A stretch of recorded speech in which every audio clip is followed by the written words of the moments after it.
ওযুর সময় মিসওয়াক করা। ওযুর সময় কি করা ভাই? মিসওয়াক করা। এটি এত গুরুত্বপূর্ণ সুন্নাত যে নবী সাল্লাল্লাহু আলাইহি ওয়াসাল্লাম বলেছেন, বুখারীর হাদিস, লাউলা আন আশুক্কা আলা উম্মতি লা আমারতুহুম বিসওয়াকি ইনদা কুল্লি ওযু। বুখারীর হাদিস। নবী সাল্লাল্লাহু আলাইহি ওয়াসাল্লাম বলেন, আমার উম্মতের জন্য যদি কঠিন না হতো, তাদের জন্য কষ্টের কারণ না হতো, তাহলে আমি তাদেরকে বাধ্যতামূলক করে দিতাম, ফরজ করে দিতাম কি? প্রত্যেক ওযুর সময় মিসওয়াক করা।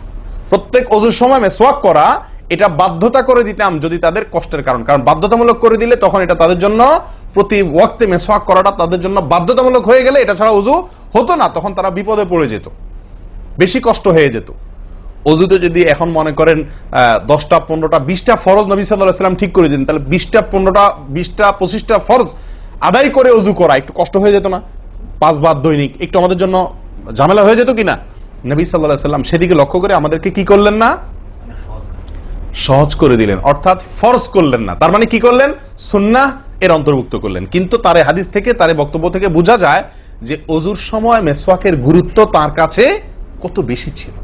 নবী সাল্লাল্লাহু আলাইহি ওয়াসাল্লামের কাছে ওযুর সময় মিসওয়াক করার গুরুত্ব কত বেশি ছিল, সেটা এই হাদিস থেকে বোঝা যায় কি যায় না?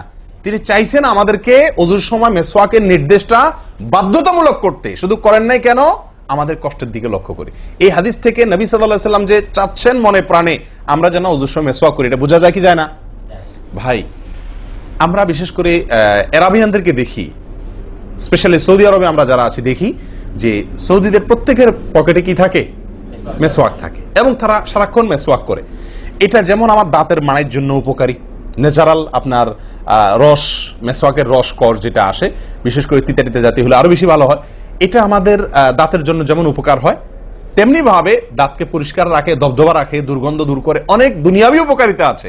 আর এর পাশাপাশি আপনি যতবার মিসওয়াক করছেন ততবার নবী সাল্লাল্লাহু আলাইহি ওয়াসাল্লামের এই আদেশটি আপনার পালন হচ্ছে। ওযুটা, বিশেষ করে ওযুর সময় মিসওয়াক করলে আপনার ওযুটা কি হচ্ছে?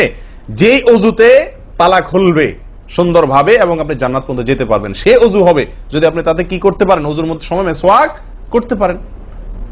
ভাই, কার কার পকেটে মিসওয়াক আছে? আছে সাথে কারো? তো আপনারা এসার সময় আসছেন যে ওযু করেন নাই? কি বলেন? মিসওয়াক আছে কার কার? আলহামদুলিল্লাহ, একজন পাওয়া গেল। আর ভাই, ওযুর সময় মিসওয়াক, এটি আমরা ছেড়ে দিয়েছি। এই আমলটা আমাদের মধ্যে নাই বললেই চলে। কি বলেন? এই আমলটাকে পুনর্জীবন দেওয়া যায় কি না? যায় না। অন্য কারোর জন্য না, আমার নিজের জন্য। আমি মিসওয়াক করব, তার উপকারিতা আমি নিজে পাবো, দুনিয়াতে পাবো, মানি ভালো থাকবে, মুখে দুর্গন্ধ দূর হবে, মুখ পরিচ্ছন্ন হবে। আখেরাতে পাবো নবী সাল্লাল্লাহু আলাইহি ওয়াসাল্লামের সুন্নাহ পালনের মাধ্যমে ওযু সুন্দর হবে, ওযু সুন্দর হলে সালাত ঠিক হবে, সালাত ঠিক হলে জান্নাতে যেতে পারবো। তাহলে একটা একটার সাথে সম্পর্কযুক্ত।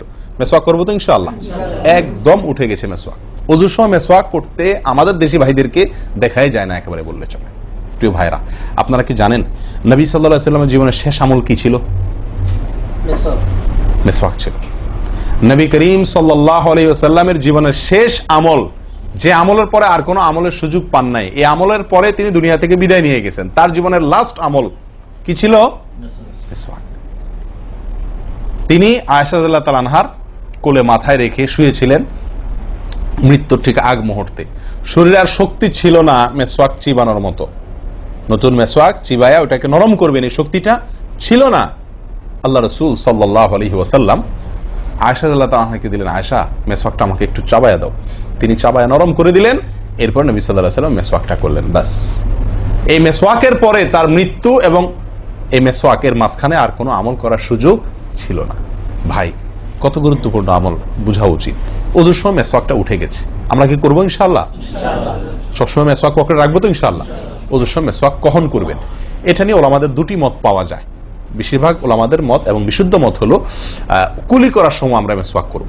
কুলি করার সময় আপনি বিসমিল্লাহ বলে হাত ধুলেন, এরপরে কুলি করলেন। মিসওয়াক করতে হবে এভাবে, সোজাসুজি, উপরে নিচে না, পাশাপাশি, ঠিক আছে? মিসওয়াক দিয়ে এভাবে আপনি খুব বেশি সময় করা দরকার না, একটা ঘষা দেন উপরের মাড়িতে, আরেকটা ঘষা দেন নিচের দাঁতে দিয়ে, এবার একবার কুলি করে ফেলান, ঠিক আছে?